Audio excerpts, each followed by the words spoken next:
Alors, cette conférence du rabbin Shimon Gobert qui est venu déjà une fois, Baruch Haba, ça nous fait vraiment plaisir de vous recevoir. Alors, elle se nomme Les actions qui transforment nos vies. Et c'est une conférence inédite. J'ai demandé au rabbin expressément de ne pas traiter de ce sujet ailleurs. Je lui ai dit, s'il vous plaît, Rabbi, donnez-nous un sujet à nous. Alors voilà, les actions qui transforment nos vies, ça a l'air d'un sujet très intéressant. Et cette conférence est à la mémoire de notre regretté Parnasse, David Averboz du Renan Livrafa. David a milité chez nous depuis le début de notre communauté, depuis le tout début de notre communauté. Je parle des années 75-76. Et il a beaucoup participé aussi à la construction de ce centre. Et il a été Parnasse pendant une dizaine d'années. Un Parnasse bien aimé, bien respecté. Et bon, alors on a décidé, avec la famille Abitbol, qui sont ici aujourd'hui, Beruchim Abbaïm, d'honorer M. David Abitbol. Et on va demander à son fils, le Jonathan Abitbol, de parler un peu de David et de présenter le rabbin Shimon Gobert. Alors, le Jonathan,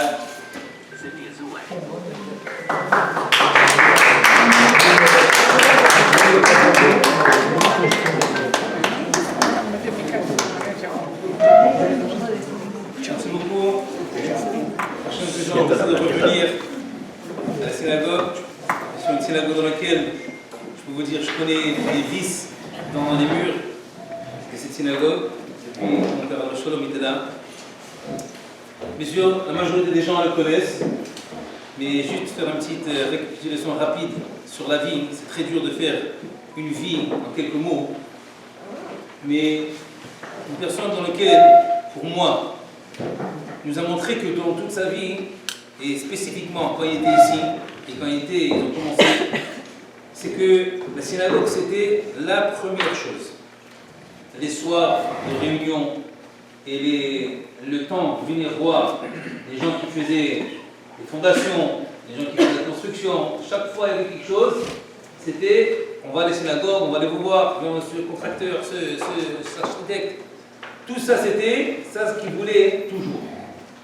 Après ça, dans la synagogue elle-même, que ce soit les sélihot, que ce soit toute la tfila, que ce soit qu'ils vont monter, et la façon de garder cela. Mais il faut voir bien sûr les traits de caractère de la personne.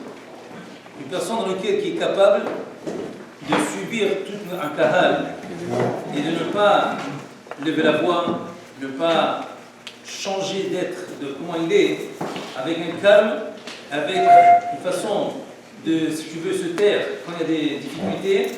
La shtika, c'est une idée très très très forte que j'utilise, j'essaie d'utiliser moi-même, qui est là, mais c'est pas facile. Mais quand tu as ces traits de caractère, que tu es capable de sourire, même si quelqu'un t'a dit quelque chose, ou de continuer à faire ta vie avec le kahal et continuer à donner, ça c'est les traits de caractère les plus forts qu'on peut donner à une personne. À part cela, dans sa vie, il a fait, les synagogues, c'est là, une autre synagogue, qui est en bas de la rue. Il a fait à part cela beaucoup de hesed, que beaucoup de gens ne savent pas. Il y a un hesed qui sort de l'ordinaire. Il y avait une fois une personne qui est niftar aux États-Unis. Mais il n'y avait personne pour aller s'occuper. Et il n'y avait personne pour l'enterrer. Il voulait faire une autopsie, qui est interdit sur la lacha. Et qu'est-ce qu'ils ont fait? Il a appelé la Habbat Kadisha d'ici, le Hasidim. Il lui a dit, est-ce que tu viens avec moi aux États-Unis? Il dit, je viens. Ils sont partis avec la voiture, station wagon d'avant, et ils vont à New York. Ils vont à l'hôpital, bien sûr, ils vont pas lui donner le corps. Qu'est-ce qu'ils font? Ils se faufilent en bas où il y a les corps, ils reculent la voiture à côté de l'hôpital, et ils te mettent là, le corps dans la voiture. Et ils conduisent. Maintenant, ne nous demandez pas comment ils ont traversé la douane, mais ils ont traversé la douane, ils ont enterré la tête de Kadim Sha'alacha, et ils sont partis à la maison. On a entendu ça seulement des années plus tard. Quand ils rigolaient, ils ont raconté des blagues. Tu sais ce qu'on a fait une fois? Ils rigolaient. Mais on voit comment est-ce que les mitzvot étaient très très ancrés dans lui. Le Hachem ne vient pas de loin. Son père, mon grand-père, alors Shalom Bidbol, était un grand Tamid Chacham à Marrakech, qui a été quelqu'un dans lequel beaucoup de Gdolim, des géants de la Torah à Marrakech, Hafouta, qui est un Gadol Olam, un grand Tamid Chacham. Il y avait Hacham Benisti, Hacham Hafouta, plusieurs Tamid Chacham dans lesquels étaient des Havrutot. Ils étudiaient avec lui ensemble, avec mon grand-père. Mon père, c'était le seul qui restait à la maison après que ses grands frères sont partis en dehors. Ils sont partis, il y en a qui sont partis au Danemark, il y en a qui sont partis partout dans le monde. Mais le seul qui est resté avec mon grand-père et les sœurs, c'était mon père. Alors beaucoup, si vous regardez, mon père était celui-là dans lequel était le grand frère qui était avec eux. Même à la maison, il me racontait aussi comment c'était à Marrakech, la façon qu'il se comportait à la maison. À Marrakech, pas ici, mais à Marrakech, les femmes mangeaient dans la cuisine et les hommes, les garçons mangeaient dans le salon. Ça, c'était la vie à Marrakech. Ils sont venus ici, bien sûr. C'était normal et tout ça, et ils s'occupaient. Les autres personnes ici me racontaient comment est-ce que ils ont grandi. Alors, une fois qu'il est revenu ici, mon père est venu à Montréal avec ma mère et tout ça. Là, ici, il a trouvé cette façon qu'il était très proche avec mon grand-père parce qu'il était toujours à côté de lui. Alors, beaucoup de ces influences sont restées. Beaucoup de minhagim que moi je suis jusqu'à aujourd'hui sont très très fortes. Il était très à cheval sur ces minhagim-là. Et les sources, je vais le dire très clairement, il y a certaines choses quand je grandissais, je suis parti à l'Yeshiva, que je n'étais pas d'accord. Allah al dit comme ça, et les rabbinim disent comme ça. Et avec l'âge, quand j'ai grandi, j'ai réalisé que quand il a dit ces halachot-là, il avait raison depuis le début, et c'est moi qui avais tort. C'est-à-dire qu'il y a certaines choses qui me disent non, on fait comme ça, moi je disais non, mais tu regardes comme ça, et à la fin je réalisais non, le minhag était comme lui il a dit. Et c'était comme ça la fin. Donne un petit exemple de cela que jusqu'à aujourd'hui je pousse pour. Il y a une halakha que le Shulchan Aruch rapporte dans la halachot de Maïm Maharouni. Après qu'on finit de manger, il y en a qui font Maïm Maharouni. Le Shulchan Aruch rapporte la première halakha que Maïm Maharouni Hova, c'est une obligation.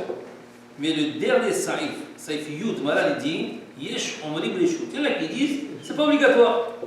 Alors non, si Yesh Omrib les shoot. Mon père ne faisait pas, mon grand-père ne faisait pas, son frère ne faisait pas. Et cette question est arrivée dans cette synagogue ici.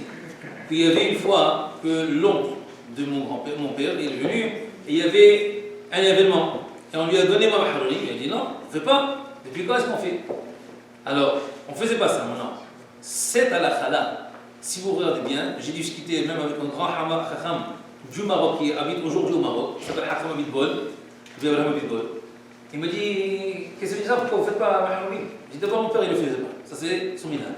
Mais Shulchan Aruch, il a mis deux places. Au début il dit Haram, et à la fin c'était les shoots. Alors comment tu peux faire ça? D'habitude on dit, tu dis la halakha, ça c'est l'obligation, il y en a qui font comme ça, et on tranche la halakha que tu n'as pas besoin de faire. Ça, mais il y a halakha kestam, pas besoin de faire.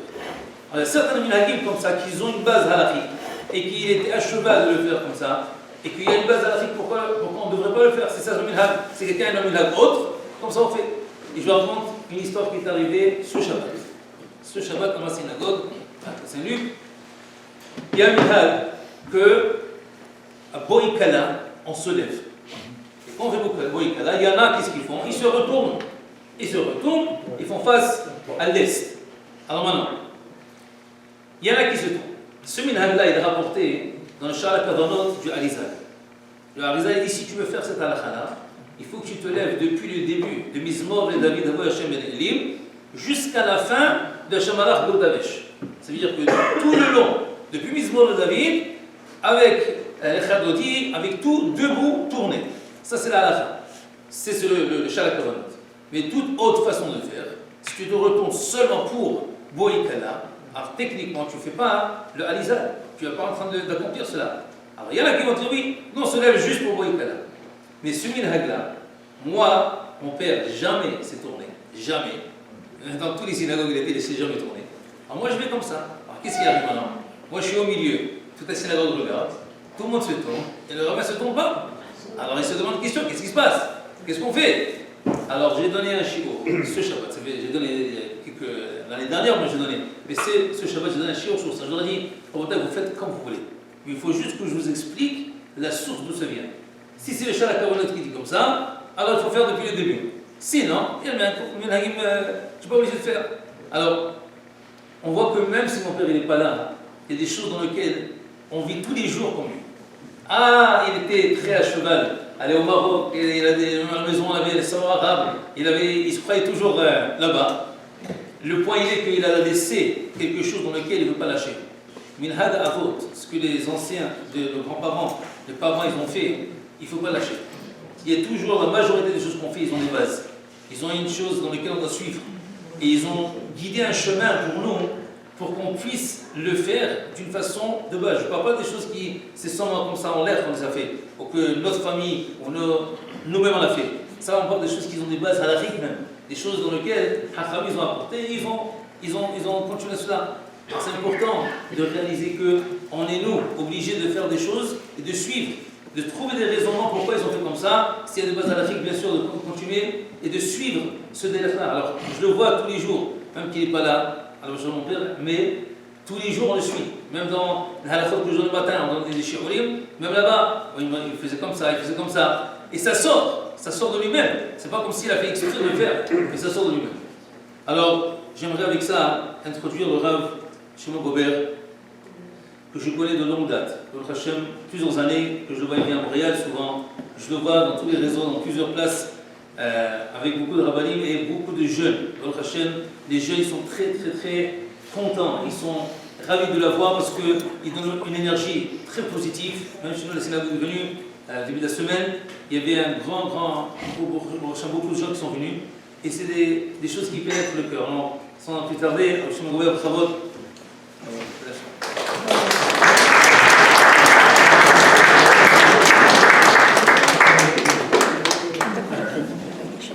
Si vous avez des téléphones, enlevez la voix ou éteignez le téléphone.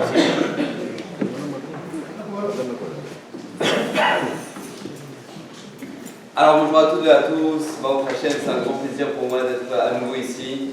Monsieur le Président, vous savez, il y a une règle dans la Lacha, Shlosha avec Chazaka. Et au bout de 3 fois, ça devient une Chazaka. C'est la 3e fois aujourd'hui, Baruch Hashem, extraordinaire. C'est un grand plaisir pour moi. Merci Monsieur le Président, merci Monsieur Lévy aussi. Monsieur Lévy, il est là. Ah, voilà. Pour l'organisation, le projet extraordinaire. Bravo pour l'initiative et de faire profiter au maximum de notre communauté. On ne veut pas juste écouter un chiour, mais on veut donner d'abord à manger à notre corps avant de donner à manger à l'Eleshama. Baruch Hashem, extraordinaire. Est-ce que madame, vous avez retrouvé votre sac? Non, monsieur. Alors répétez après moi. Amar Rabbi Binyamin. Et là, Rabbi Meir. Non, Amar Binyamin. Amar Rabbi Binyamin. Amar Rabbi Binyamin. Akol Becheskat Sumim. הכל בחזקת סומים. עד שהקדוש ברוך הוא עד שהקדוש ברוך הוא מאיר את עיניו. מאיר את עיניו. Bezrat Hashem. Alors, Bezrat Hashem, on va traiter un sujet très très intéressant.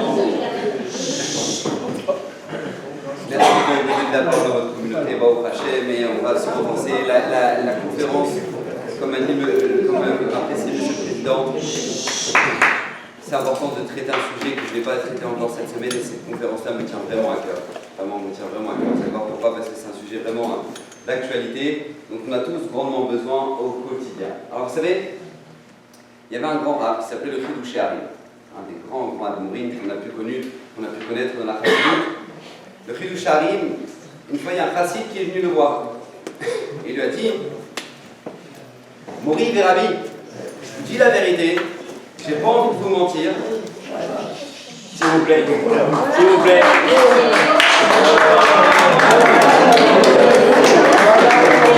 Non, je m'excuse. Trop de choses dans la tête.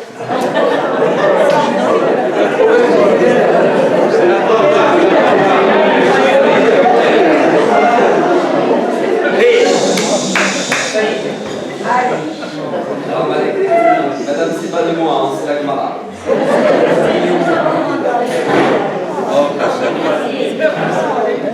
Il y a des gens qui me disent quand est-ce que je paye. Au moment de sortir, avant de partir, venez me voir et payez-moi. C'est $10 par personne. Monsieur le Président, répétez après moi.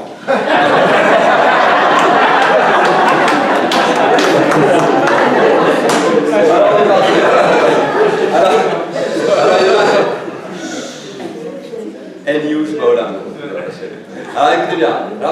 le Chiddush Harim, il y a un chassid, il est venu le voir. Et il lui a dit comme ça, Mori Rabbi, je vous cache pas, la vérité, voilà, je fais des mitzvot, mais je sens pas qu'une fois que j'ai fait les mitzvot, je suis plus kadosh qu'avant.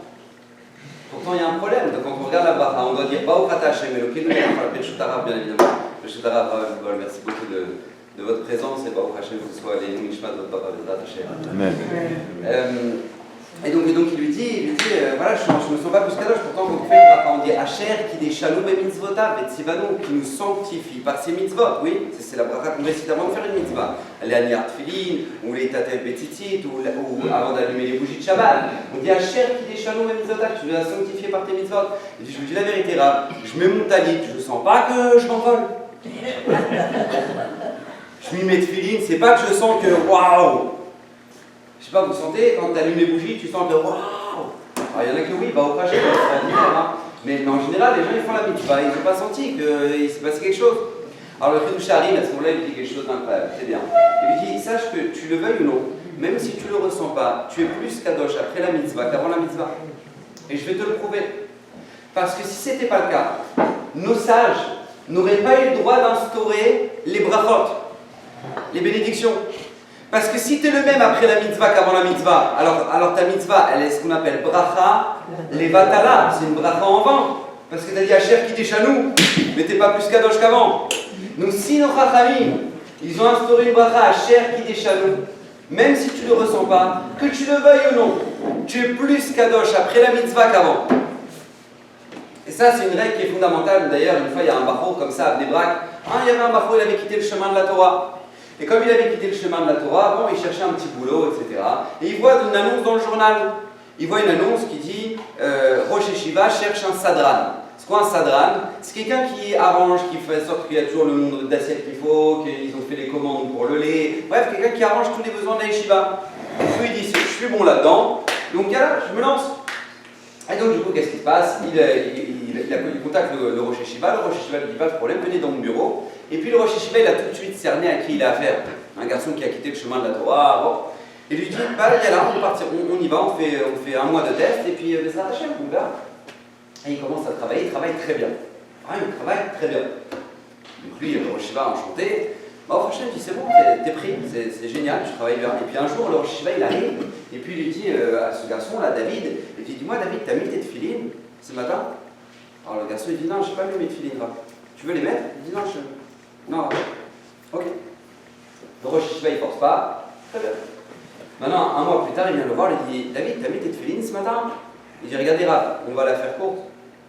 Arrêtez de me demander si j'ai mis mes tefilines, je ne les ai pas mises. Et je ne les mettrai pas. Donc arrêtez de me demander si j'ai mis mes tefilines, je ne les ai pas mises et je ne les mettrai pas. Ok. Rosh Yeshiva, il ne force pas. Il ne force pas.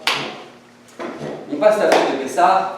Et donc à la rentrée des yeshivot après la fête de Pessah, le Rosh Yeshiva il vient voir David, il dit David, t'as compté aujourd'hui? Il dit j'ai compté quoi? T'as fait Sfirat à Omer? Le compte du Omer? Il dit non. Il dit bah répète après moi, aujourd'hui on est le 14e jour du Omer, ça fait 2 semaines. Donc il répète, mais aujourd'hui on est le 14e jour du Omer, ça fait 2 semaines. T'as mis tes tefilines ce matin? Il dit non. Tu veux les mettre? Pourquoi pas? Pourquoi maintenant il a décidé de mettre les tefilines, avant il n'a pas décidé de mettre les tefilines? Parce que tu le veuilles ou non, même si tu as fait la mitzvah la plus simple de toute la Torah, qui est le compte du Homer, parce que quand tu as dit c'est le 14e jour du Homer et ça fait 2 semaines, tu n'es pas crevé, tu vois. C'est pas que c'est fatigant. Donc, au Hashem, tu vois, et ben, que tu le veuilles ou non, même si c'est la mitzvah la plus simple de toute la Torah, probablement le compte du Homer, et ben, tu es plus kadosh après la mitzvah qu'avant la mitzvah. Donc maintenant, tu es apte avec les tefilines. Et ça, c'est un principe qui est tellement fondamental parce que nous dit le Rav Wolbe, si à l'heure actuelle, Akadosh Baruch Hu nous a montré dans notre génération qu'on peut, avec quelques grammes d'un médicament, quelqu'un qui était allongé, mourant dans un lit d'hôpital, on peut le remettre sur pied, avec quelques grammes d'un médicament, c'est pour nous montrer que combien, avec une mitzvah, eh ben, on peut changer la neshama d'une personne. Et ça, c'est tellement fondamental parce que, vous savez, beaucoup de gens, des fois, se disent oui, moi je fais ça, mais bon, je sais, je ne suis pas un grand religieux. Donc vous savez, écoutez bien ce que dit le Chovat HaLevavot, c'est Rabbeinu Bechaye qui dit ça. Le Rabbeinu Bechaye dit dans le Chovat HaLevavot, retenez bien cette phrase toute votre vie. Ameat mimcha ravetzlo. Traduction, ce qui paraît petit à tes yeux, peu à tes yeux, c'est énorme aux yeux d'Hachem. Ameat mimcha Rabesco, dit Rabbeinu Bechaye. Cette phrase-là, elle est extraordinaire parce qu'elle doit nous accompagner dans nos vies. Parce que tu as l'impression que, moi, je ne sais pas si ça sert à grand-chose de faire ce que je fais, ça sert. Ça sert. Rav Steinman, Zecher Tzadik Kadosh Libraha, qui était le Gadol Hador, il mettait tous les matins, vous connaissez les pièces de 10 agorot en Israël? Vous voyez les pièces de 10 agorot, là, 10 centimes israéliens. Tous les matins, il mettait 6 pièces de 10 agorot à la tzedaka, Rav Steinman. Tous les matins, le moment de la tefila, il mettait 6 pièces. Et quand on lui a posé la question, pourquoi? Quand on lui a demandé pourquoi 6 pièces? Ah, il a dit parce que moi j'ai perdu toute ma famille dans la Shoah. J'ai perdu mes parents, mes sœurs, j'ai perdu tout le monde dans la Shoah. Et je sais que dans la Shoah, il y a eu 6 millions de morts. Donc je donne 6 pièces, les nishmat, 1 million chacun. Maintenant, je ne sais pas si t'imagines, une pièce de 10 agorot. C'est-à-dire, je ne sais pas si toi, quand tu marches en Israël, tu vois une pièce de 10 agorot par terre, tu vas le baisser pour la ramasser. Rav Steinman, il disait une pièce, les nishmat, 1 million. 6 pièces, 6 millions. Donc de quoi on parle? T'as l'impression que j'ai juste mis une pièce. Mais le Rav Kahneman, Rosh Yeshiva de Poniovitch, il disait tout Poniovitch tient sur 5 $. Comme ça il a dit. Tout Poniovitch, toute la yeshiva, une des plus prestigieuses du monde, hein, il a dit tient sur 5 $. Il dit parce qu'une fois j'étais à Tel Aviv, et puis je marchais dans la rue comme ça, j'étais en train de réfléchir, j'étais soucieux. Et il y a un juif qui me regarde et dit oh Rav Kahneman, comment vous allez, votre arabe? Il dit ça va, mon Hachem. Il dit vous avez l'air soucieux. Il dit bah, la vérité, voilà, je voudrais faire ma yeshiva, mais j'ai pas d'argent. Il dit ah ouais, je comprends, Rav, je comprends. Ouais. Alors Rav Kahneman dit non, mais en fait, j'ai l'argent, mais il est en Afrique du Sud. Ah ouais, ok, Rav, je comprends, effectivement. C'est pas évident. Il dit non, mais en fait, je pourrais faire venir l'argent. Il dit bah voilà, tant mieux, Rav. Il dit mais il faut envoyer un télégramme. Bah, ok, alors tant mieux, on envoie un télégramme. Mais je n'ai pas 5 $ pour envoyer un télégramme. Alors le monsieur il sort 5 $, il dit tenez, voilà. Sur ces 5 $ là, le télégramme il a été envoyé, l'argent il a été transféré, Poniovitch a pu voir le jour. Il dit Rav Kahneman, je ne sais pas si vous imaginez, sur ces 5 $ là, cet homme là, il a le mérite de tous les Rosh Yeshivot qui ont étudié, tous les Bachorim qui ont étudié, tous les élèves des Rabbanim, tous les élèves des élèves, tout ça sur le compte de qui? De cet homme là qui a donné 5 $ à Rav Kahneman. Donc la répercussion, l'impact que ça a, combien on doit faire attention à ça, combien on doit valoriser ça. Et je vous dis, c'est pas seulement une action que tu as fait, c'est même une parole que tu as pu dire. On ne se remet pas que l'impact d'une parole. Vous savez, il faut savoir, messieurs, quand le jour où vous êtes mariés, d'accord, vous savez que la vie de votre femme s'est transformée sur une parole. Sous la rouba, vous avez mis la bague et vous avez dit Areat mekudeh shekli beta ba'azo kedat Moshe ve'Israël. Jusqu'à présent, elle était permise à tout homme, maintenant elle est devenue interdite à tout homme. Sur quoi? Sur une seule phrase.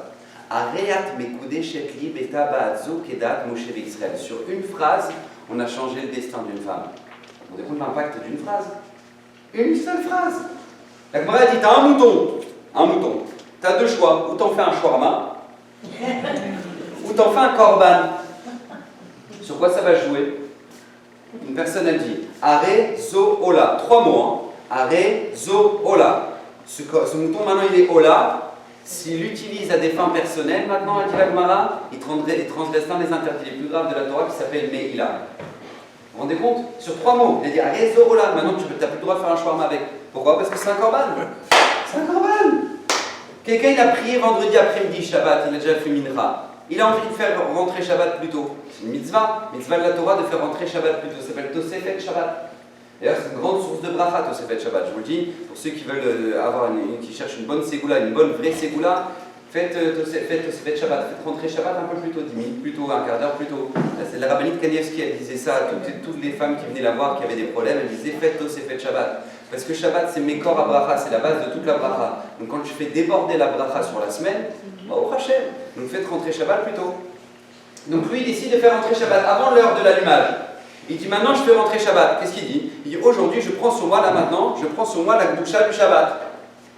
Ok? Il arrive dans sa chambre, il se rend compte qu'il a oublié d'éteindre la lumière. Quelle galère! Vous connaissez ce plan-là? Tu as oublié d'éteindre la lumière. Maintenant, tu sais comment faire maintenant. Est-ce qu'il a le droit d'allumer sur l'interrupteur? Il n'a plus le droit. Pourquoi? Parce qu'il a pris sur lui Shabbat. Comment? Avec une seule phrase. Je prends sur moi la Gdusha du Shabbat. C'est tout, maintenant, c'est ça qui est rentré pour lui. Il n'a plus le droit d'allumer sur l'interrupteur. Vous vous rendez compte de quoi on parle? De quoi on parle? C'est une phrase. Alors t'imagines quand tu dis à ton fils, mais qu'est-ce qu'il est bête celui-là? Je crois que c'est gratuit. Mais à l'inverse, quand tu dis à ton enfant, mais quelle merveille, tu es mon enfant. L'impact d'une parole, écoutez bien. Je ne sais pas si vous avez vu cet enregistrement incroyable.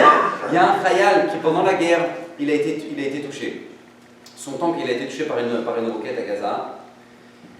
Il est tombé dans le coma. Un matzah pas bien du tout, situation très grave. Il était dans le coma. Sa fille, qui a 5 ans, elle a envoyé un vocal par WhatsApp en disant « Papa, rentre à la maison, papa, je t'attends. Papa, ani mechake otra, ani rotze lirot otra. » Maintenant, ce vocal-là, ils l'ont fait écouter dans les oreilles de son père qui était dans le coma. Le père, il a ouvert les yeux, il est revenu à la vie grâce à ça. Sur une parole de sa fille. Pourquoi? Parce que l'impact d'une parole, on ne m'a même pas aidé. Il y a un barreau à Bnebrak qui était très malade, parce qu'il avait la maladie malheureusement. Et pendant des mois et des mois, il était sous traitement. Et au Doul Hashem Kitov, il s'en est sorti, il a fait une grande Seudat Hodaya, un grand repas de remerciement. Et pendant la Seudat Hodaya, il a pris la parole, il a dit tout d'abord, j'aimerais remercier Hachem. Remercier Hachem, qui Hachem m'a redonné la vie, et je sens qu'il m'a redonné la vie de nouveau, et merci Hachem, vraiment merci Hachem. Et j'aimerais bien évidemment aussi remercier son chaliar, son envoyé sur terre pour ma guérison, qui est mon médecin traitant. Donc j'aimerais, s'il est ici présent, j'aimerais le remercier, et j'aimerais raconter une anecdote. Écoutez bien ce qu'il raconte. Il dit, j'étais sous chimiothérapie, il dit, j'étais tellement fatigué des traitements, j'étais tellement épuisé des traitements, que j'avais même pas la force d'ouvrir les yeux. Donc les médecins pensaient que je dormais. Mais en fait, je dormais pas. J'étais réveillé, mais j'avais les yeux fermés. Et j'entends une discussion entre les médecins. Et 3 médecins du service. Le premier, il dit la vérité, je lui donne pas beaucoup d'espoir, ce petit-là. Le pauvre, la chimio, elle est très lourde, très compliquée, je sais pas s'il va s'en sortir. Deuxième médecin, il dit, ouais, à mon avis, il est pareil, je sais pas s'il va s'en sortir, je sais pas. J'espère, mais je donne pas beaucoup de chance. Et là, j'entends mon médecin traitant qui dit, il va s'en sortir. J'ai confiance en lui. C'est un bon garçon. Il va se battre. Et Baruch Hashem, il veut se battre. Alors j'y crois. Il va s'en sortir, ce garçon-là. Et bien, il raconte ce garçon-là que la phrase de mon médecin, c'est ça qui m'a donné la force de me battre contre la maladie. Donc je voudrais le remercier aujourd'hui. Le médecin, il se lève. Il dit, je ne voudrais pas avoir des honneurs qui ne me reviennent pas. Parce que je voudrais juste te dire, je me souviens très bien de cette discussion que j'ai eue avec mes collègues de travail, mais je voudrais juste te dire une chose, on ne parlait pas de toi. On ne parlait pas de toi. On parlait du garçon qui était à côté de toi dans la chambre. Parce que sur toi, même moi, je n'ai pas d'espoir.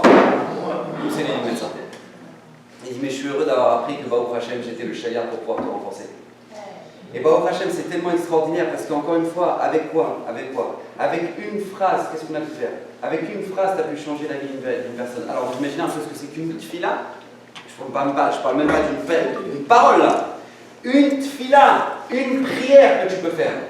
Vous savez, le Stapler, le père de Raphaël Kanievski, celui qui lui écrivait ses mezuzot et ses tfilines, c'était un sofer, que lui, il a été déporté dans les camps en Sibérie.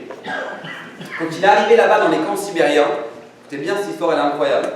Il avait décidé de prendre sur lui, d'enterrer, à l'image de Rabbi Bol, il avait décidé de prendre sur lui, d'enterrer les corps qui étaient laissés comme ça. Il ne voulait pas qu'ils soient mangés par les ours, par les loups, etc. Donc lui, il s'était donné cette mission-là dans les camps. Quand il voyait un corps, un cadavre par terre, il l'enterrait. Et quand il l'enterrait, il disait « Yeratson, que je ne fasse pas partie de ces gens-là. Soit ta volonté, Hachem, que je ne fasse pas partie de ces gens-là. » Ouais, c'est tout ce qu'il disait. « Yeratson, que je ne fasse pas partie de ces gens-là. » Un jour, il rêve, et il voit un Déadmour de Bourg qui lui vient en rêve, il lui dit « Mais je peux te poser une question? Pourquoi quand tu enterres les gens, tu dis juste ça ?» Lui, il ne comprend pas. Il dit « Dis, Yeratson, que tu montes en Eretz Israël. » Comme ça, il lui dit le Admour, dans le rêve. Bon, maintenant, lui, il se réveille, il est dans les camps en Sibérie. D'accord? Donc, t'es dans les camps en Sibérie, t'as pas de vol Elal, d'accord? T'as pas de billet, et t'as encore moins l'État d'Israël, encore à l'époque. D'accord? Donc, il dit, mais c'est quoi ce rêve? C'est quoi ce rêve? Et là, écoutez bien, à ce moment-là, il dit, bon, ça coûte rien, de toute façon, qu'est-ce que j'ai à perdre? Mais j'ai plus rien à perdre. Donc, depuis ce jour-là, il dit, Yeratson, que je fasse pas partie de ces gens-là, et que je monte en Eretz Israël. Un jour, le chef du camp, il vient me voir. Il dit, regarde, j'ai un service, j'ai besoin que tu me le rends. Si jamais tu me le rends, tu gagnes ta liberté. Cet homme-là, il va rendre ce service au chef du camp. il va gagner sa liberté, et il va monter en Eretz Israël, il va faire son foyer, il va faire sa famille, Baruch Hashem. Et cet homme-là, c'était le Sofer du Stapler. Vous vous rendez compte un peu de quoi on parle? De quoi on parle? Moi, je sais combien il y a de gens qui font la queue chez les tzadikim, alors qu'ils ne savent même pas la force de leur prière à eux. C'est que leur propre prière, eux, ils n'y croient pas. Je dis, mais t'as prié avant? Non, mais qui je suis, moi, pour prier? Ils vont voir, ils vont faire la queue chez les tzadikim, alors qu'ils ne savent même pas que si eux, ils se mettent à prier, ils prennent leur télim, ils prennent leur fila, ou même sans, même avec tes propres mots, tu te mets à prier, tu n'as même pas été l'impact. Vous voulez la preuve de ça? Je vais vous donner la preuve de ça. Écoutez bien. D'ailleurs, on a une belle preuve aujourd'hui. Vous pouvez vous lever, madame, vous êtes la preuve. Non, je rigole. Regardez ce qu'elle dit la Gemara. Regardez ce qu'elle dit la Gemara, c'est incroyable. La Gemara, elle dit. Merci beaucoup. C'est mon grand frère qui me sert de l'eau. J'ai honte. Alors, en fait, c'est la Gemara, elle dit comme ça. C'est le Kohen Gadol, le jour de Yom Kippour. Au moment où il sortait du Kodesh HaKodashim. D'accord? Au moment où il sortait du Saint des Saints, l'endroit le plus kadosh du monde. Donc je vous parle de l'homme le plus kadosh, le jour le plus kadosh, qui est Yom Kippour, dans l'endroit le plus kadosh, qui est le Kodesh HaKodashim. D'accord? Donc le Kohen dans le Kodesh HaKodashim le jour de Kippour.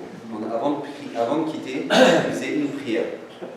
C'est marqué une Tfilat Tzara. C'est quoi la prière qu'il faisait? Qu'est-ce qu'il demandait? Il disait Bezrat Hashem qu'on ait un hiver qui soit pluvieux.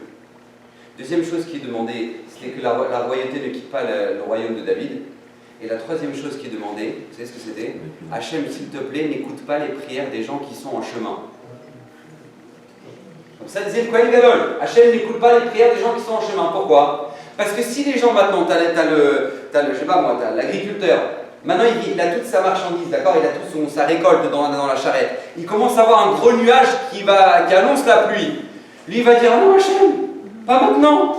Ça va me faire pourrir toute ma récolte. Hachem, pas maintenant. Il fallait que le Kohen Gadol, le jour de Yom Kippour, il vienne dans le Kodesh HaKodashim, il dit Hachem, je t'en supplie, n'écoute pas cette fille-là, parce que si tout le monde commence à prier comme ça, on n'aura jamais plus en Eretz Israël. Vous savez de qui on parle là? On parle d'un paysan qui a sa calèche, dans sa charrette là, il a du blé, et comme il a peur d'un nuage, il va dire Hachem, je t'en supplie Hachem, ne fais en sorte qu'il n'y ait pas de pluie maintenant, ça va me faire pourrir toute ma récolte. Pour bloquer cette fille-là, il faut l'homme le plus kadosh, le jour le plus kadosh, dans le Kodesh HaKodashim, dire à Kadosh Baruch Hu, n'écoute pas cette fille-là. T'imagines, toi, t'es à Walmart. Tu vas faire tes courses. Vous avez remarqué, il n'y a pas de fenêtre à Walmart. Oui, c'est fait exprès. Pour pas que tu saches où est-ce qu'on en est. Donc du coup qu'est-ce qui se passe?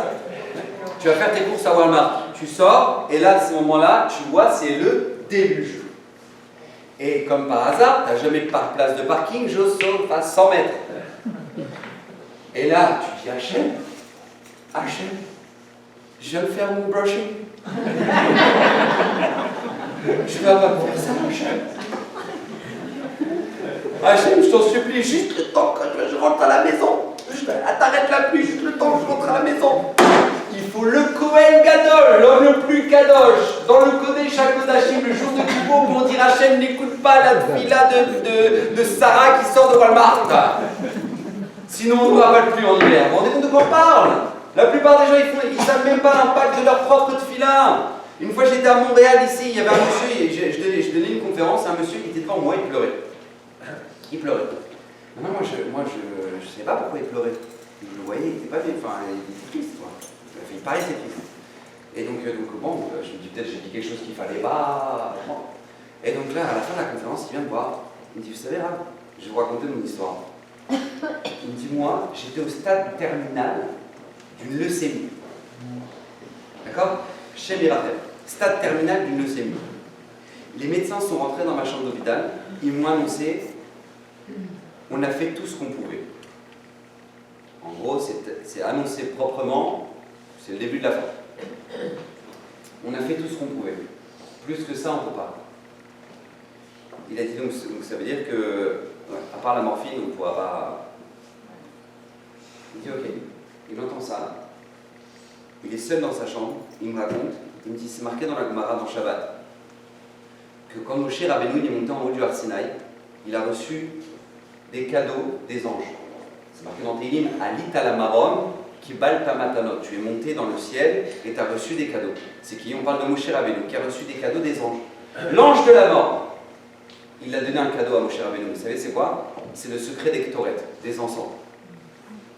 Les encens, ils avaient la force d'éloigner l'ange de la mort. C'est ce que d'ailleurs Aaron a fait dans la Torah. Au moment où maintenant il y a une épidémie dans le camp, moi Aaron est sorti avec les Ktoret et ça a éloigné l'ange de la mort. Il a dit à Kadosh Baruch Hu, les médecins, ils ont fait ce qu'ils pouvaient. Maintenant je vais prendre les Ktoret, en offrir au Beth Amikdash je ne peux pas, mais je vais prendre mot à mot et lire les Ktoret, mot à mot, et que chaque mot détruise mes cellules cancéreuses. Comme ça il a dit ce monsieur-là. Et bien il m'a dit, regardez monsieur, il m'a dit, regardez Kvoda, je suis face à vous aujourd'hui, alors que j'étais au stade terminal. Vous vous rendez compte un peu ce que c'est? Le Razonich il disait, mais si les parents priaient pour leurs enfants quand ils vont faire les courses, la génération aurait une autre tête, comme ça il disait le Razonich. Parce que quand tu vas faire les courses, c'est pas que tu es surpris où est-ce qu'ils font les trucs, tu sais où est-ce qu'ils sont les paquets de pâtes, tu sais où est-ce qu'ils sont les boîtes de conserve, c'est pas que où est-ce qu'ils les ont mis. D'accord, tu sais où est-ce que c'est. Donc en attendant, qu'est-ce que tu fais? Bah rien, alors prie. Prie. Demande à Kadosh Baruch Hu, je t'en supplie, protège mes enfants, qu'ils aient des bonnes fréquentations, qu'ils soient entourés de gens positifs, Prie. Il disait le Razonich, si les parents priaient pour leurs enfants quand ils vont faire des courses, la génération aurait une autre tête. Combien c'est important? Parce qu'encore une fois, tu as l'impression que c'est ta fila à toi, mais tu n'as même pas aidé ce que tu as fait. Tu n'as même pas aidé ce que tu as fait. Vous avez tous la Emouna. Donc maintenant, on est en train de faire le shiur. Ça élève la neshama de monsieur Abitbol. Oui, on a tous cette Emouna, oui. Très bien. Alors tu ne penses pas que toi, ta fila, elle peut avoir un impact sur ton enfant? Si nous, notre vrai Torah là, ça va jusque dans le Gan Eden, alors tu crois que toi, ta fila, ça ne va pas changer quelque chose dans ta maison? Combien on doit se renforcer là-dessus? Combien on doit en prendre conscience de ça?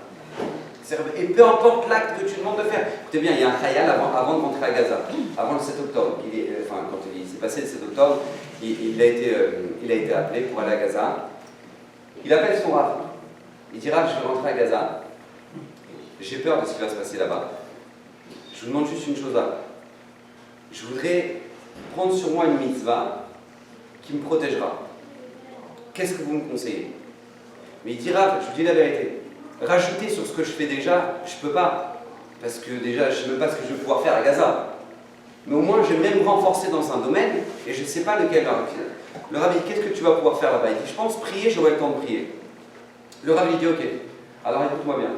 Quand tu pries, c'est marqué dans le Shulchan Aruch que quand on prie et qu'on te fait Magen Avraham, on dit Baruch Ata Hashem, non, Baruch Ata Hashem, Magen Avraham. Mais quand tu fais Baruch Ata, Shulchan Aruch il dit, c'est la Gemara dans Brachot, il faut te courber, pas Baruch Ata Hashem. C'est Baruch Ata, tu dois avoir les vertèbres qui sont pliées, d'accord? Baruch Ata.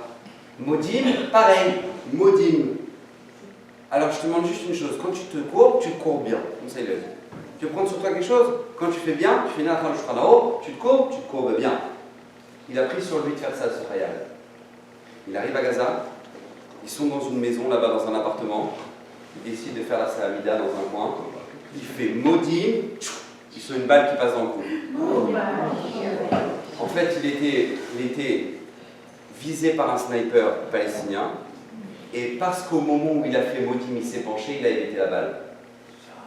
C'est qu'il a fait Modim, la balle elle est passée au-dessus. Tu vois de quoi on parle? T'as l'impression de ah mais je t'en supplie, qu'est-ce que j'ai fait? J'ai juste fait Modim. Qu'est-ce que c'est ça? Mais combien nous on doit valoriser ça? Mais combien on doit comprendre l'impact que ça a dans nos vies? T'as l'impression que t'as pas fait grand chose, mais ce qui est Amiat Mimcha, ce qui est rien pour toi, Rabetzlo, c'est énorme aux yeux d'Hachem. Et même quand tu retiens de faire quelque chose, tu te retiens de faire quelque chose. Vous vous rendez compte, Rabbi Akiva il marque dans la Gemara dans Kiddushin. Rabbi Akiva il dit quand tu te retiens de faire une avéra, c'est comme si tu as fait une mitzvah. Vous vous rendez compte un peu? Tu te retiens de faire une avéra, c'est comme si tu as fait une mitzvah. C'est-à-dire que toi, tu as envie de manger un truc pas cachère. Une personne plutôt. Une personne a envie de manger quelque chose de pas cachère. Et bon, c'est dur, elle aime le McDo, le truc, voilà, le fish, sauce tartare. Bon. D'accord, donc elle a envie de craquer là. Mais à ce moment, elle dit, purée, il y en a à Gaza, ils sont en train de faire la guerre, ils ont même pas de quoi manger, moi j'ai de quoi manger, je peux même pas manger cachère. Non mais sérieux, je peux pas faire cet effort-là. Alors tu décides, la personne elle décide de se retenir. Elle avait envie de manger un truc pas cachère, elle décide de se retenir. Aux yeux d'Hachem, c'est comme si tu viens de manger le repas de Shabbat. Donc ça veut dire, c'est pas moi, c'est la Gemara qui le dit. Aux yeux d'Hachem, c'est comme si tu viens de manger le repas de Shabbat. Tellement c'est incroyable.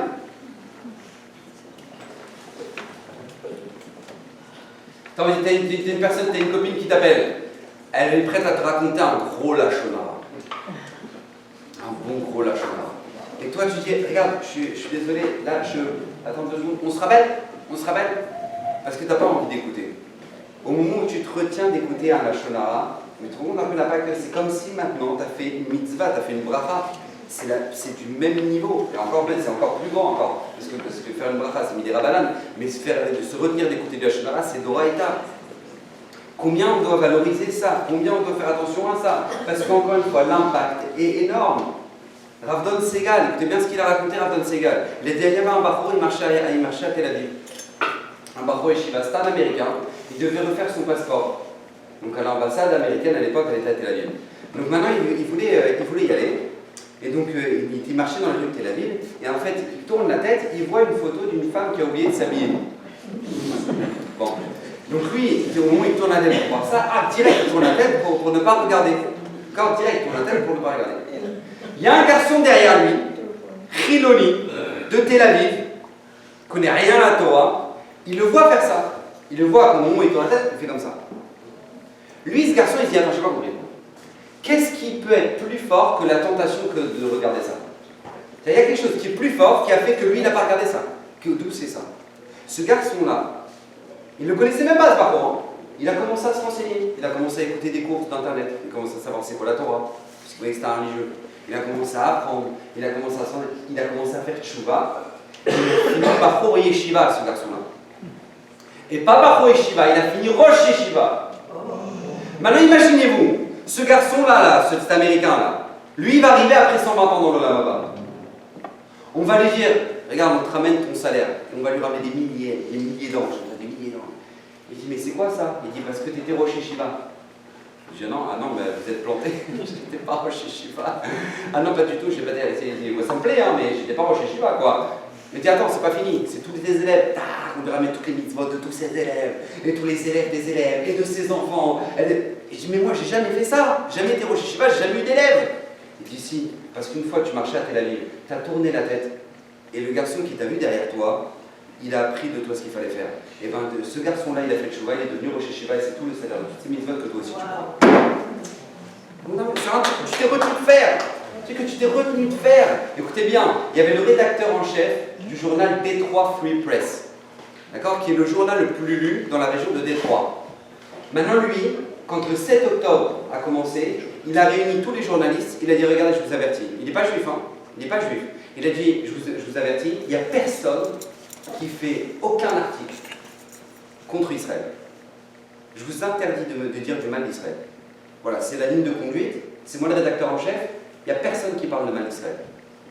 Et quand on lui a posé la question, il dit, mais pourquoi? Qu'est-ce qui se passe? Pourquoi vous êtes tenu cette politique-là? Pourquoi ça vous tient tellement à cœur? Il a dit, je vais vous raconter. Parce que moi, ma mère, c'est une immigrée irlandaise. Quand elle est arrivée aux États-Unis, elle arrivait à New York. Et là-bas, elle est arrivée dans une famille très religieuse, Haredi, comme ça, des religieux. Et elle était bonne dans leur maison. Donc elle gérait tout à la maison, elle avait sa chambre en bas, et elle devait gérer toute la maison, c'est elle qui gérait la maison.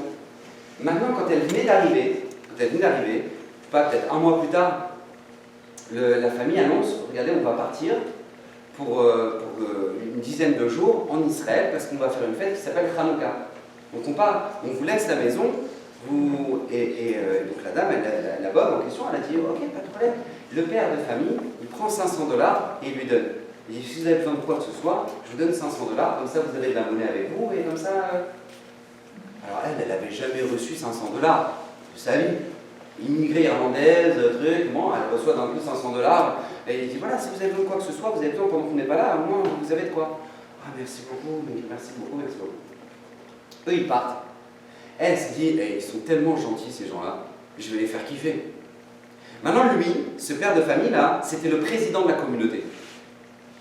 D'accord? Donc, très religieux, quartier religieux, je ne sais pas si c'était Brooklyn ou je crois que c'était dans New Jersey. C'est dans New Jersey, c'est pas cette histoire. Maintenant d'accord, religieux. Elle dit bon, il m'a passé 500 $, je vais le faire kiffer. Je vais les faire kiffer, je vais acheter toute la déco de Noël. À l'américaine. Mais c'est avec le traîneau, le Père Noël qui brille, la dinguerie quoi. Elle a acheté tout le truc pour Noël. Elle a tout acheté. Et elle a déco la maison, elle fait ding, ding, ding. Maintenant, lui, il revient avec toute sa famille, il est dans le minivan, ils reviennent de l'aéroport, il voit la maison qui brille. C'est quoi ce délire? Et donc là, à ce moment-là, le père, il comprend tout de suite, il dit les enfants, laissez-moi gérer. Il rentre, il voit la bonne en question, il dit comment vous allez, comment c'est passé? Il dit ah, c'est que le manager, c'est très bien, fine. Hyper content. Il dit merci beaucoup pour la décoration, incroyable. Alors t'imagines, ça fait 10 jours qu'ils sont partis, t'as toute la communauté qui est passée devant la maison. L'affiche quoi, c'est le président, t'as toute la communauté qui sont fait des Shabbats, un délire. Donc maintenant, lui, il va voir la bonne et lui dit merci beaucoup, on est très très touchés par l'attention, c'est gentil, quelle surprise incroyable. On n'aurait jamais cru que ça nous arriverait. Et là, à ce moment-là, il dit mais je peux vous parler 5 minutes? Et donc il la prend dans son bureau et il explique, regardez, en fait nous on est juifs. Nous, comme vous le savez, on est Shomer Shabbat, etc. Et nous les juifs, on ne fête pas Noël. Nous on a fêté Hanouka, on ne fête pas Noël. Ok, je ne savais pas. Il dit non, c'est pas grave, on ne vous en veut pas, c'est l'intention qui compte et vous avez été très très très gentils, on est très très touchés. Mais c'est juste, ça vous dérange pas, on va juste enlever la déco. mais voilà.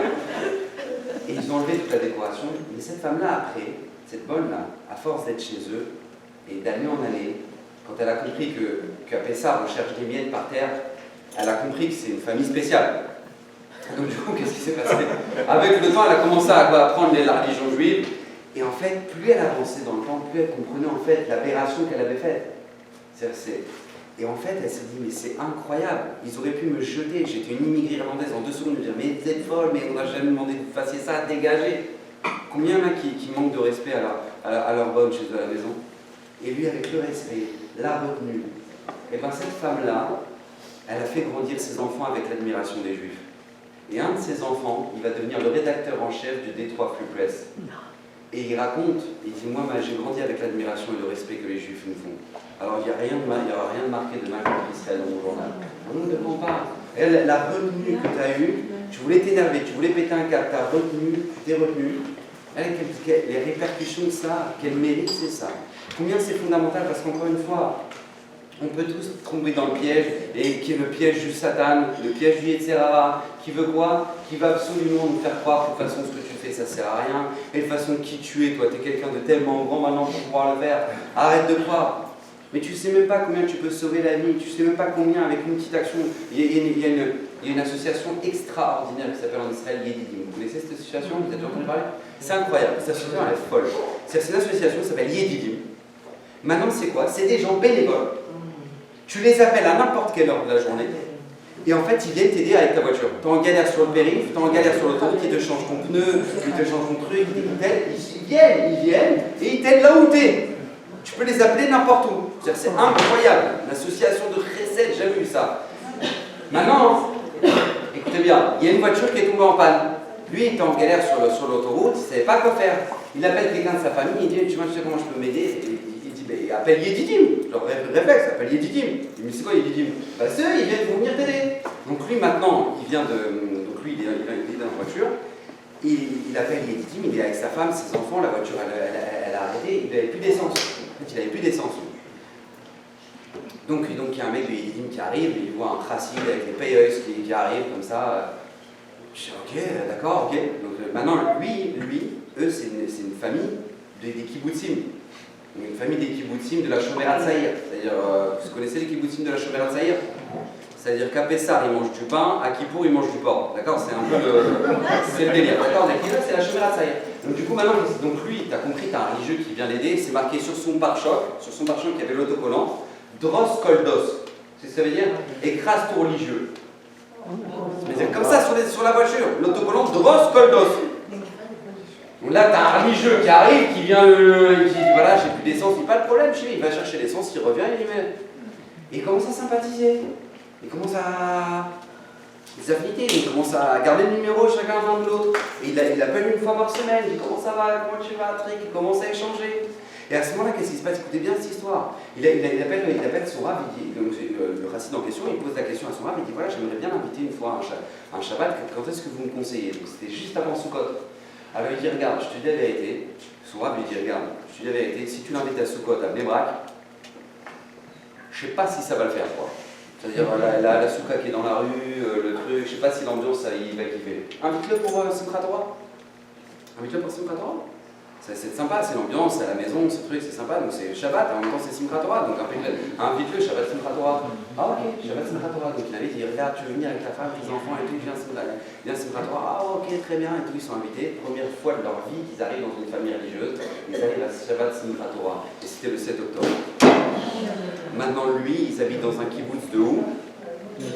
Sur le bord de Gaza. Il a une ambition sur quoi? Sur un Shabbat.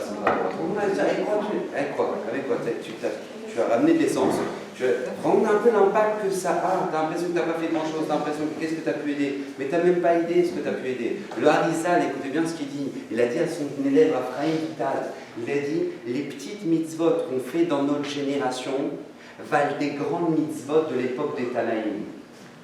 De Rabbi Akiva, de Rabbi Tarfon. C'est-à-dire que toi, tu es venu compléter Minyan. Tu es venu, c'est dur, tu es venu neiger, tu es venu, tu as fait Minyan. Tu es venu compléter Minyan. À l'époque de Rabbi Akiva, c'était finir tout le Talmud. Je dis, ah, Rav Gobert, vous exagérez. Vous exagérez. J'exagère pas du tout. C'est pas moi qui le dis, c'est le Harizal. Et le Harizal, il a dit à l'époque du Harizal, de Raphaël Vital, il y a 500 ans à Tzfat. Le Harizal, il a dit une petite mitzvah dans notre génération, ça vaut les grandes mitzvahs. Alors t'imagines un peu dans notre génération à nous, dans où il y a tellement de Yetzerara maintenant, de tout faire, sauf étudier, sauf prier. On va tout proposer pour pas que tu fasses une mitzvah. La dernière fois, j'étais dans l'avion. Je faisais un Tel Aviv-Paris. J'étais dans l'avion, assis à côté d'un monsieur, pendant 5 heures. Je ne rigole pas, pendant 5 heures, il a cassé des boules. Des lignes de bananes, des lignes de trucs.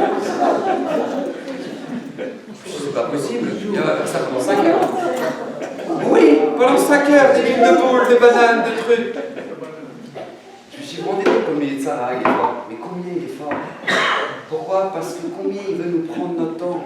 Au lieu d'ouvrir un livre sur l'éducation, sur le Shalom Bayit, sur la Torah, sur la Emouna, sur la Paracha, non, on va casser des boules. Mais c'est tellement incroyable. Mais pourquoi l'Yitzhara est tellement fort? Parce qu'il sait qu'à partir du moment où maintenant toi tu vas retenir de faire ça, tu vas commencer à étudier, il sait que c'est tellement grand qu'il ne peut t'en empêcher. Vous savez, c'est pas moi qui le dis, c'est le patron des réseaux sociaux. Il s'appelle Tim Kandal, c'était le cadre de Facebook. Vous savez ce qu'il a dit? Il a dit n'oubliez jamais ça. Vous avez remarqué que tout coûte de l'argent dans ce monde? Tout coûte de l'argent. C'est-à-dire même le gobelet là, la serviette, le couteau en plastique, tout coûte de l'argent. Il y a une seule chose qui est gratuite. Vous savez ce que c'est? Les réseaux sociaux. Incroyable, hein? C'est gratuit. Tu pourrais dire, ah, ils sont sympas quand même, hein? Ils ont fait un apport à l'humanité. Incroyable les réseaux sociaux. C'est gratuit. Vous savez ce qu'il a dit le cadre de Tim Kandal? Il a dit n'oubliez jamais cette règle. Si c'est gratuit, c'est que c'est vous le produit. Si c'est gratuit, c'est que c'est vous le produit. Donc on doit réfléchir. Si on nous prend notre temps, si eux prennent notre temps, c'est parce qu'ils savent une chose, c'est que notre temps vaut de l'argent. Donc si eux, ils en ont pris conscience, nous, on ne doit pas en prendre conscience, nous. On peut leur donner notre temps comme ça. Mais prends un Tehillim, lis. Prends un livre sur la paracha, mets une vidéo de Torah, et Baruch Hashem, doucement, mais tu peux avancer. Vous savez, n'oubliez jamais ça. Regardez, retenez bien cette règle toute votre vie. Ce que tout le monde fait, ça veut dire que vous aussi, vous pouvez le faire. Et ce que personne ne fait, ça veut dire que c'est à vous de le faire. Retenez cette règle. Ce que tout le monde fait, ça veut dire que vous aussi, vous pouvez le faire. Et ce que personne ne fait, ça veut dire que c'est à vous de le faire. Va venir le Satan, qu'est-ce qu'il va faire? Exactement l'inverse. Tellement il est fort, lui dit le Satan. Il va venir, il va dire, ce que tout le monde fait, bah, ça sert à rien que tu le fasses, parce que tout le monde le fait. Et ce que personne ne fait, bah, si personne ne le fait, toi tu vas le faire. Regardez comme il est fort. Mais c'est exactement l'inverse. Ce que tout le monde fait, toi aussi tu peux le faire. Et ce que personne ne fait, c'est que c'est à toi de le faire. Akadosh Baruch Hu, il attend de toi ta mitzvah à toi, ton effort à toi, ton étude à toi. C'est ce qu'il veut, c'est ce qu'il veut Akadosh Baruch Hu. Il t'attend de toi avec tes efforts, avec ce que tu peux. Écoutez bien cette histoire. C'est probablement l'histoire la plus belle que j'ai entendue de ma vie. Je vous la partage ce matin à Laval. Elle est belle, non? Écoutez bien, il y avait un homme, il y avait une petite fille de l'âge de 7 ans qui marchait dans les rues de Bnei Brak, en Israël. Bnei Brak, ville très religieuse, d'accord, en Israël. Elle marchait les robes Rabbi Akiva. Et là-bas, il y a une bijouterie. Elle sonne à la porte de la bijouterie, le bijoutier, il lui ouvre, et il voit une fille qui arrive à la hauteur du comptoir. Elle dit bonjour. Il dit bonjour. Je viens acheter un collier pour ma sœur, mais je voudrais le plus beau collier du magasin. La rivière de diamants. Regarde. Alors, expliquez-moi un peu le contexte, parce que je comprenne. Il dit voilà, moi j'ai perdu ma maman depuis que je suis petit. Depuis que je suis petit, j'ai perdu ma mère.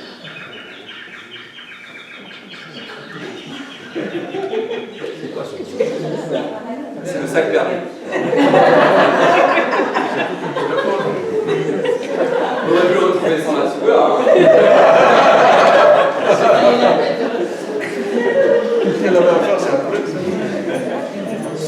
Donc alors écoutez bien, donc lui il arrive dans le magasin, elle arrive dans le magasin, il dit voilà, moi depuis que je suis petite en fait je suis orpheline.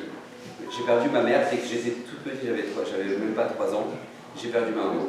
Et c'est ma grande sœur qui est pour moi ma maman, qui maintenant au prochain va se fiancer. Et j'aimerais lui faire un beau cadeau, parce que c'est elle qui s'est occupée de toute la famille, avec mon père. Et donc j'aimerais faire plaisir à ma grande sœur, donc j'aimerais lui acheter un très beau bijou pour sa fiançailles.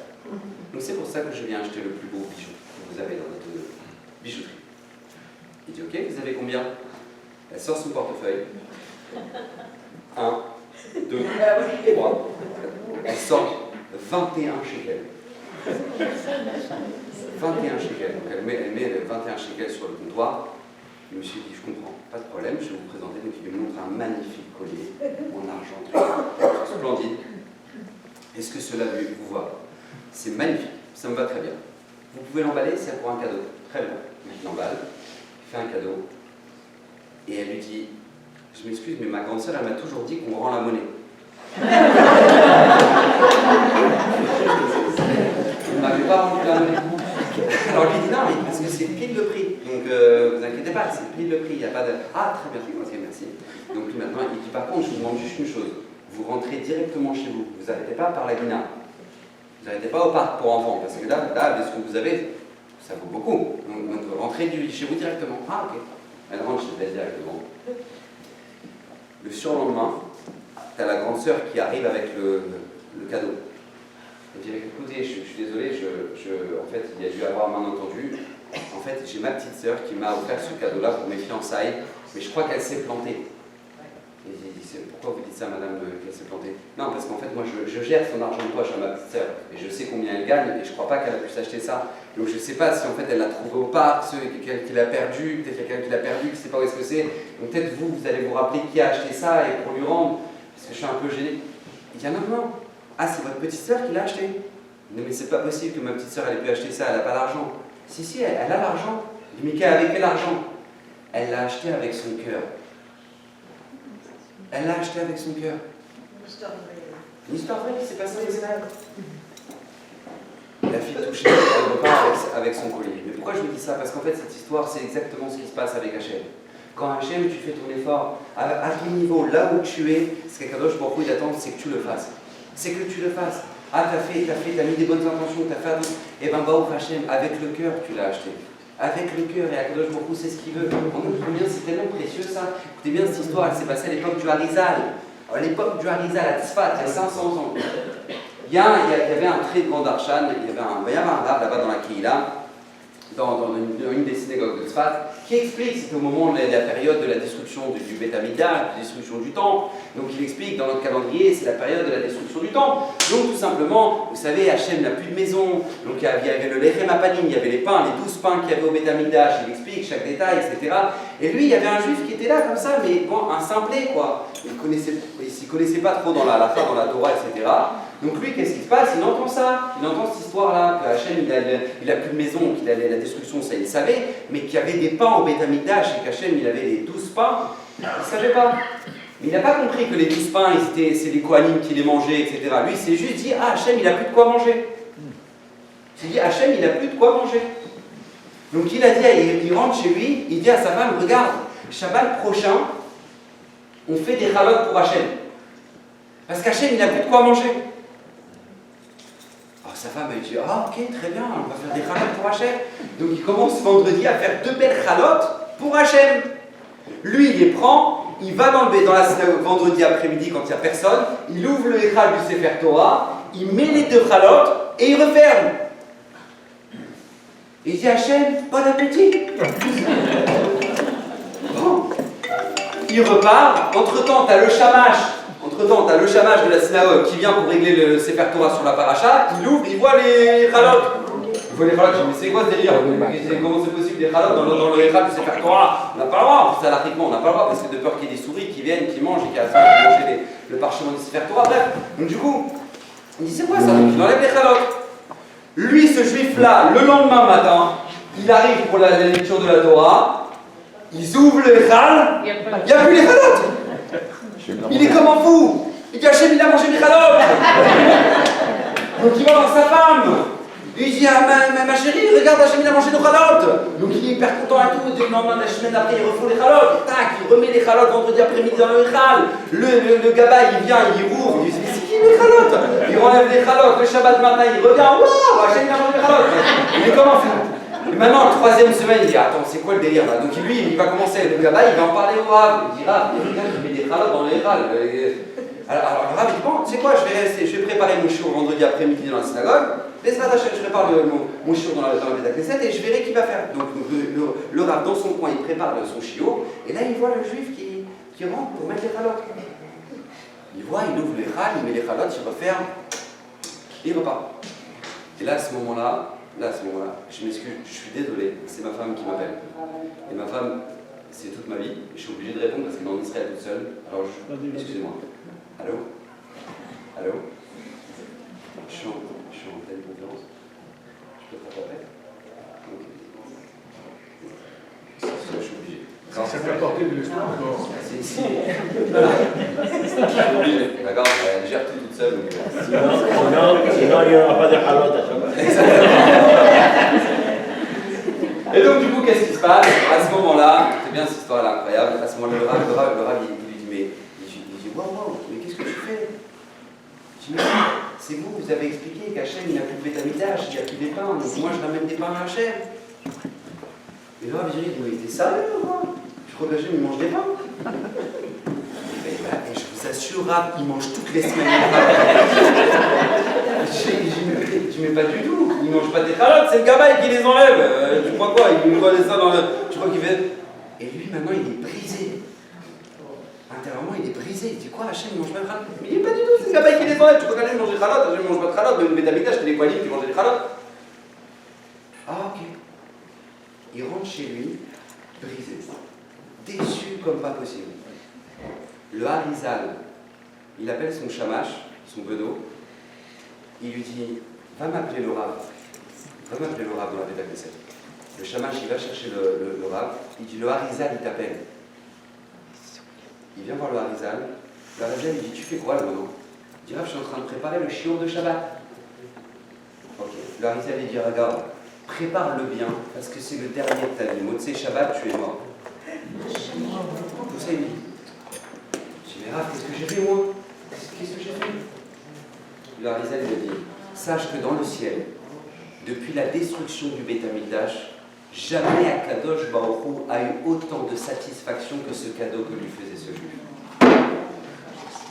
Et toi, tu es venu et tu l'as brisé.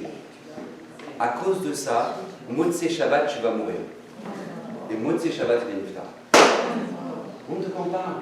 Pourquoi? Parce que même si c'est toi à ton niveau, et t'as l'impression que t'as pas fait grand chose, t'as l'impression qu'est-ce que c'est pour toi?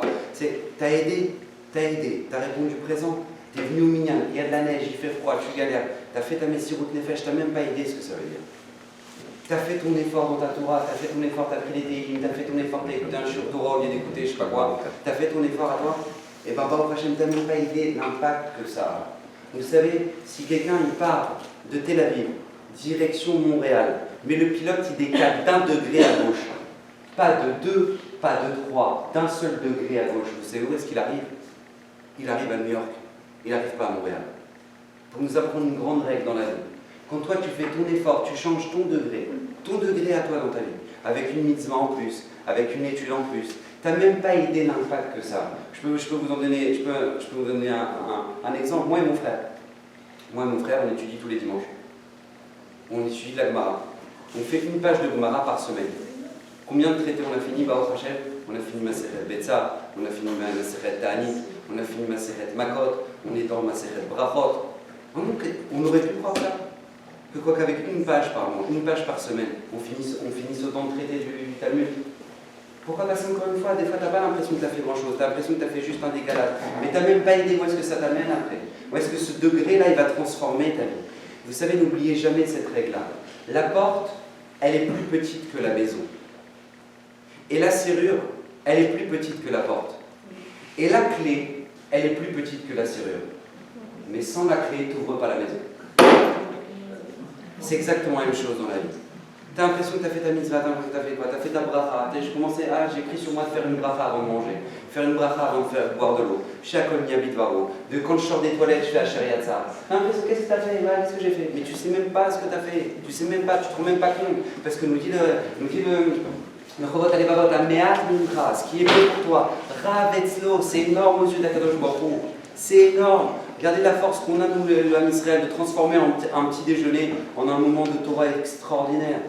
Mais quelle force c'est ça? Au Doul Hashem Kitov, combien on doit valoriser ça? Combien on doit prendre conscience de ça? Au Doul Hashem Kitov, qu'Hashem nous bénisse, qu'on puisse se transformer un petit peu d'un degré déjà, et que Bezrat Hashem avance doucement dans la Torah et dans le corps, et avancer Bezrat Hashem.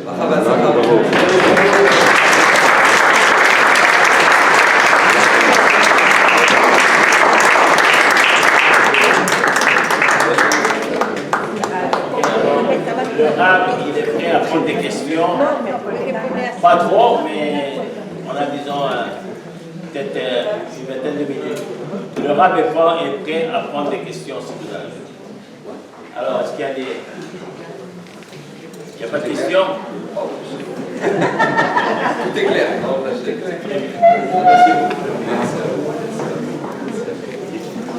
Alors, terminez votre petit déjeuner, n'oubliez pas de payer avant de partir.